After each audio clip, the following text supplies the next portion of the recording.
This is a problem about the future value of an ordinary annuity. I want to use this as not only an illustration of how to use the formulas, but also how to use the calculator effectively. This particular problem says find the future value of the ordinary annuity. Interest is compounded annually. R, which is the capital R, which is the periodic payment, is 8,000. Little I, which is the interest rate per period, is 0.05, and little n, which is the number of compounding periods over the entire life of the annuity, is 15.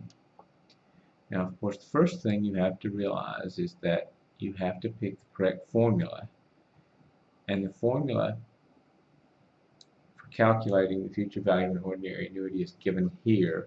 Notice that I wrote it in two forms. I wrote it with the little I and the little n, and I also wrote it noting that little I is really little r over little m, and that n is really equal to m times t. Now, for this particular problem, that second rendition is not necessary because you have little I directly and little n directly. But when you don't, you'll have to make note of the fact of what little I and little n are.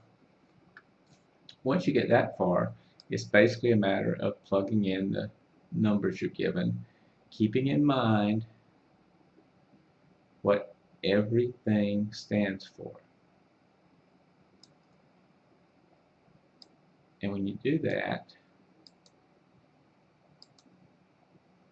you find out capital R is 8,000, little I is 0.05, it goes in here and here, and then it essentially turns into a calculator problem. So I'm going to start inside of here and take 1 plus 0.05. Now, granted, you can probably do that in your head, but I'll go ahead and do that. That quantity then is raised to the 15th power, so you hit the power button, the x, the y, enter 15 equal. That gives you this quantity raised to the 15th power. Now to finish off the numerator, you subtract 1. So then there's minus 1 equals.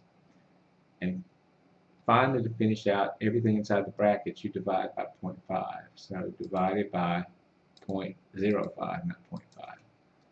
And hit equal. That's everything inside the bracket, so that quantity gets multiplied now by 8,000. So times 8,000 equal. And that tells you that the future value of that ordinary annuity is $172,628, and to the nearest cent would be 51 cents. And if you actually just want to see that on paper, you can see it here. But notice that I did the entire calculation within the calculator, not really even writing down my intermediate steps.